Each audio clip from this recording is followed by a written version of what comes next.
Pengelolaan air yang baik untuk mendapatkan insentif 10 miliar rupiah ditentukan oleh sejumlah indikator seperti persentase layanan yang diberikan oleh PDAM kepada masyarakat dan tingkat kebocoran. Indikator pengelolaan air yang baik salah satunya berapa persen layanan yang diberikan oleh PDAM terhadap masyarakat.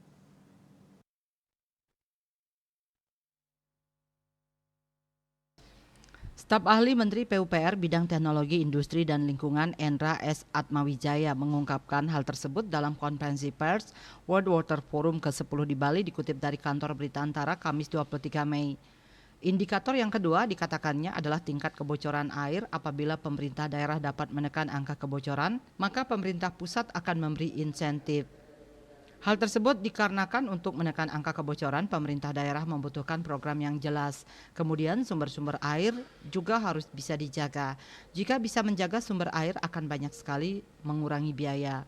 Misalkan, lanjut Endra, kemampuan pemerintah daerah dalam menjaga sungai-sungainya yang menjadi sumber air minum maupun air baku.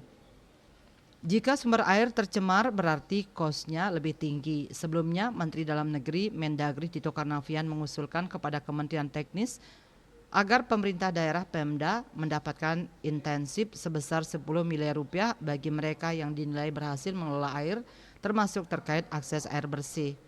Adapun indikator keberhasilan manajemen air menurut Kemendagri, yakni akses air bersih dan air minum yang merata, manajemen yang baik dari badan usaha yang mengelola air di daerah, hingga irigasi pertanian.